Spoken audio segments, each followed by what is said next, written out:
Welcome to America's Boating Club's chapter on sailboat racing. This is my favorite topic. You could perhaps maybe feel that sailboat racing is a little bit intimidating for you, but it's really a good way to learn how to sail better, quicker. So what racing does is it gives you the opportunity to learn from more experienced sailors what they're doing that makes them fast. Most sailors are very willing to share their secrets for success. We can all, when we're out on a race course, we're sailing near each other so we can see how our competition has their boats set up. When I'm sailing a laser and Rick Weiner is out there too, if he's faster, I look over to see how his boat is set up and make changes similar to his laser so that my laser is then potentially as fast as Rick. In addition to seeing how the boats are set up, we can also then see what makes the race courses, which side of the lake is faster than the other. And this helps us learn about the wind on the lake and things like that. I know most sailors are willing to share their experience and are glad to have you out sailing with them. There are 3 documents we look to find out information about a specific race or regatta. The notice of race, the sailing instructions, and then the yacht sailing rules. So let's look at what's in the first one, the notice of race. What's in that document is generally an invitation to the event, who's eligible to compete, what day it's going to be, the number of races and schedule, are there any entry requirements as in qualifications or what the entry fees are going to be, what classes are going to be sailing, and what scoring approach will be used. The next document that provides information about a race is the sailing instructions. In this document, you've got the detailed race schedule, what are the starting procedures, the order of classes if there are multiple races, and also define the courses that are going to be sailed and how you identify them. Then the third document is the racing rules. This is what what is used to govern the sport in the whole world. They get updated every 4 years, and they're the final word in what's legal and not. Identified in the notice of race and sailing instructions are the type of boats that are going to be competing in that event. There's really 2 general categories that we would have. Those that are racing one design and those that are racing under handicap systems. If they're racing one design, all the boats are exactly alike and conform to whatever design specifications that class requires. For example, the Sunfish that we have is a one design class. All the sails are the same size, the hulls are the same dimensions, and things like that. The Laser is another one design that has pretty specific requirements. In the early days of the Laser, you not only had to have it was a specific builder, but also there was specific hardware requirements. In other words, the cleats had to be from this specific manufacturer with this specific model. Now, in modern times, they've loosened up a little bit more, but each of those blocks and cleats have to be approved by the Laser Class Association in order to be legal. Another one design class is the Thistle, and then this requirement is not quite as strenuous as the Laser, but yet there are still several specifications that we have to meet in order to qualify. For example, the rail around the Thistle has to be no more than 3 inches wide. The boat is exactly 17 feet long. Some of the specifications are plus and minus 1/8 of an inch, those kind of things. The Flying Scot is also a one design sailboat, and it has similar design requirements. The Moth is another interesting one design class, but it's what we call a development class. And what the design parameters of a Moth are very loose. Let's say, for example, it has to be this long and this wide, and that's about the limit of the class rules. And everything else is under development, and then for helping to make the sailing faster. There are also handicap systems that have been developed for those boats that there aren't either enough boats to race in a class. And what the handicap system allows you to do is to adjust the times so that boats of different speed or characteristics then can compete together in a in a specific race. The Portsmouth System is one that we use down at Clinton Lake and other places. And it's a time-on-time type system. For example, you take every boat, you'd record how long they take to sail the course, and then you take that elapsed time and then you divide it by a handicap number. This handicap number has been developed of past performance of how well they did against other boats in that same class. For example, a Thistle is a Portsmouth number 83. A Scott is a 92. You can kind of treat this as a percentage of elapsed time. So roughly a Scott is about 10% slower than a Thistle. There's also a Phrf handicap, and that's based upon a seconds per nautical mile difference. So the way that one works is on our race courses down at Clinton Lake, when we're sailing under Phrf, the distance is 11 nautical miles, and so what we do is, for a faster boat, they would give let's say,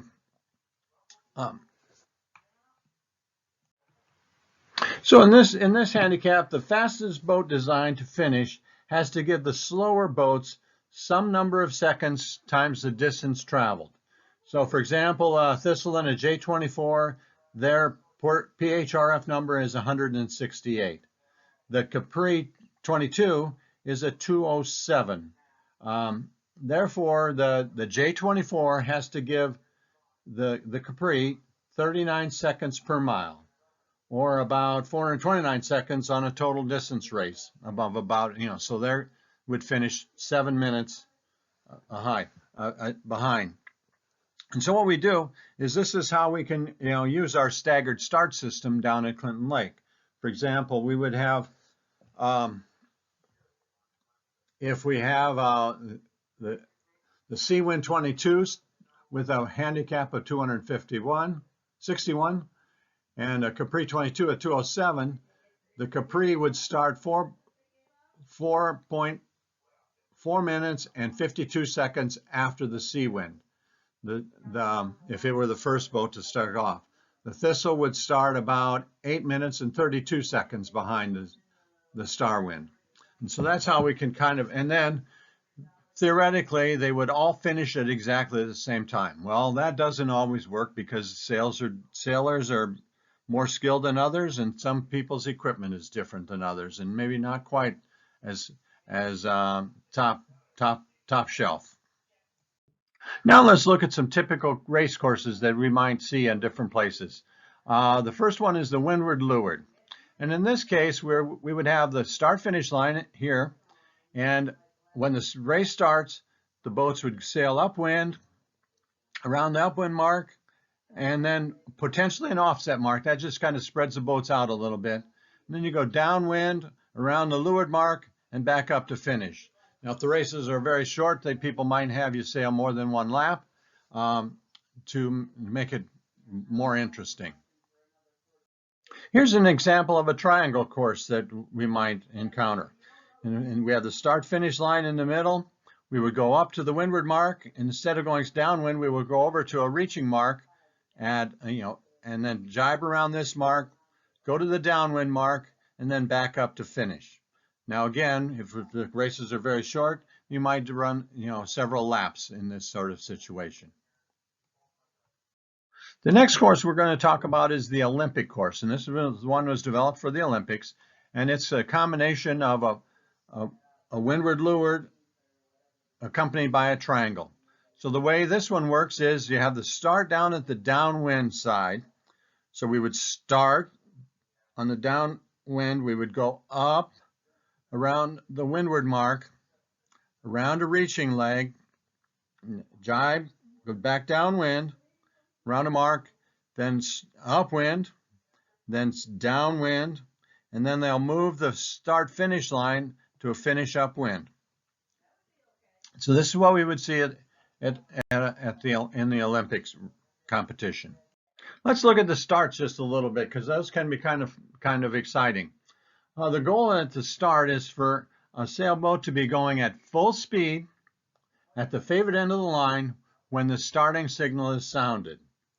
The way boats know when the race starts is the committee boat will have a series of flags that tells people how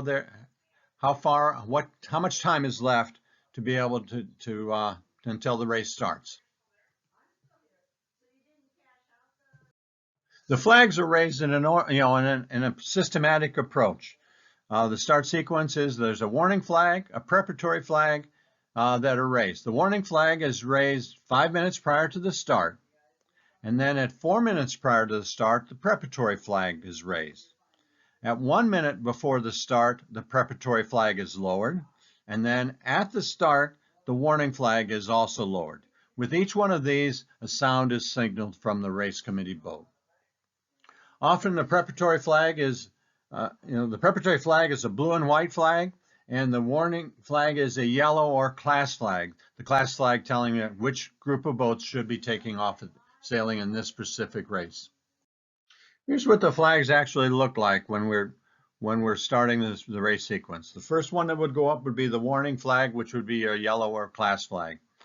The next flag would be our preparatory flag. That would be this blue and white flag right here. Occasionally, some race committees will use these other flags as the preparatory flag, and what they determine is what sort of penalty might be in place if you're over early. Occasionally, some classes are very aggressive, and there are lots of boats early, so they have a hard time getting the race started, and so they'll use one of these other penalty rules to sort of cause the boats to be a little more laid back and not quite so aggressive. When a boat is over early, they might show one of these two kinds of flags. Now we've got the individual recall, so if a specific boat is over early, the race committee will raise this individual recall with one sound and then call out the sail number of the boat that was over early. There could be more than one boat over early. Now, if the race committee can tell who's over early, they'll use the individual recall. But if the whole fleet is over early, they might they then can't tell who is over early. They'll use the general recall flag, which is a blue and yellow flag. While we're out on the course, the wind, we know down at Clinton Lake, the wind changes all the time.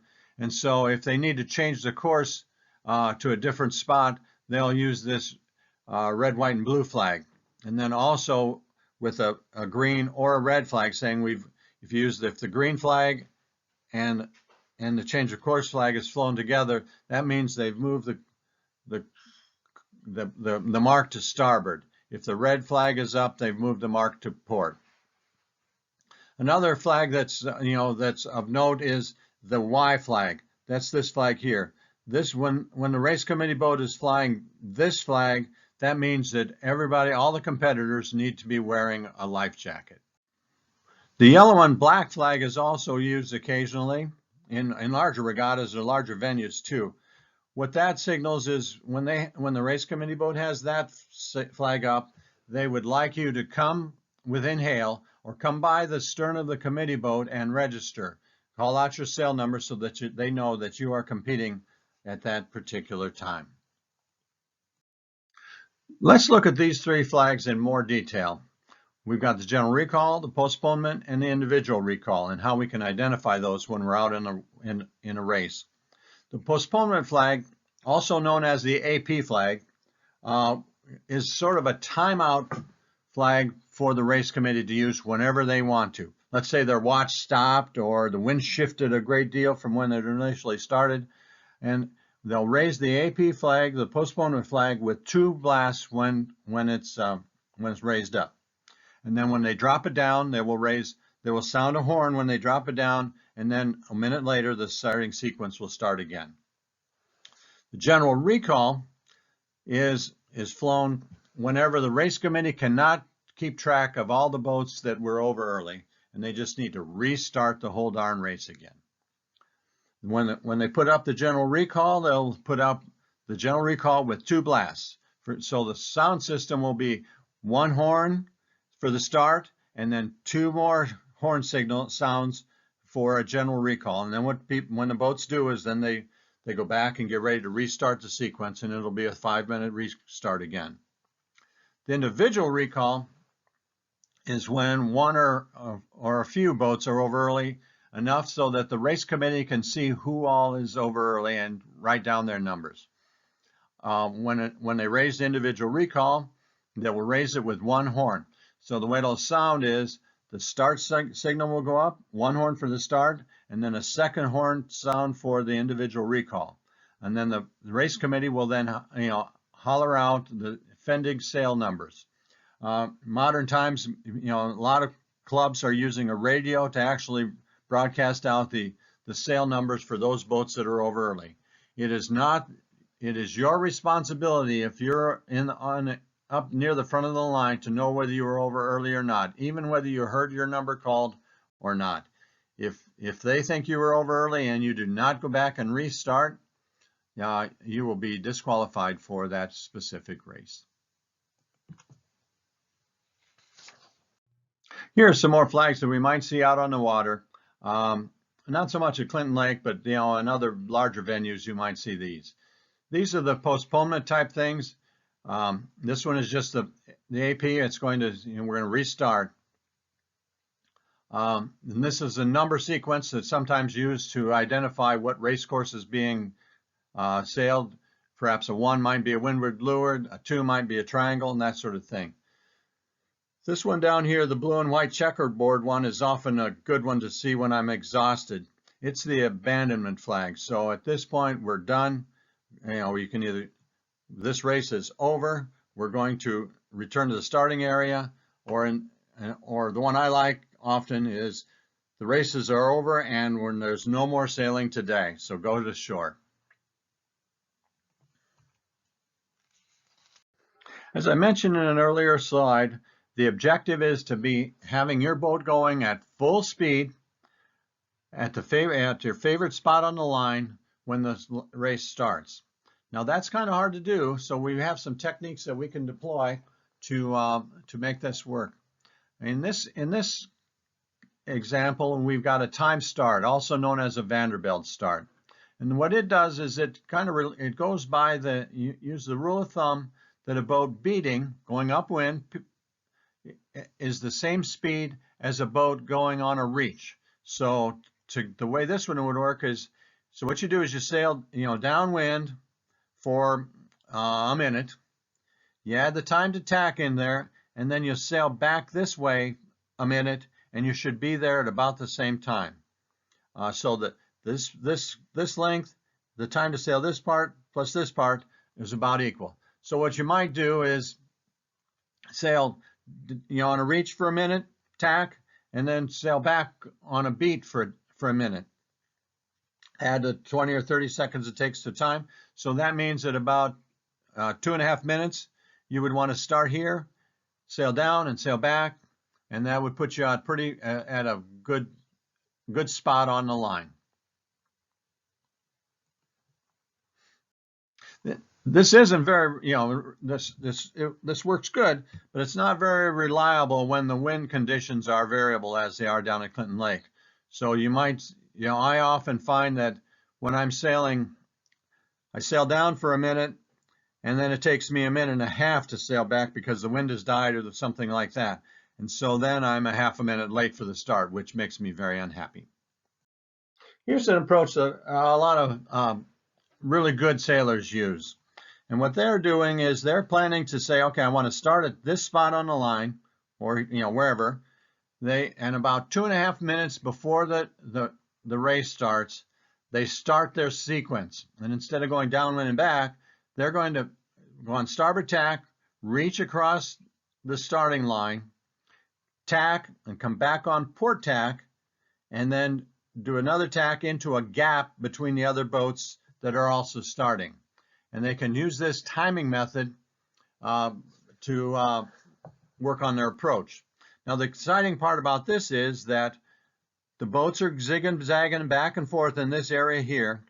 The boats are coming on, right behind the line on starboard, and these boats are on port. So the port tack boats have to keep clear, stay out of the way of the boats on starboard, and then they have to find a spot in the opening that's going to give them a place that they can then start the race in.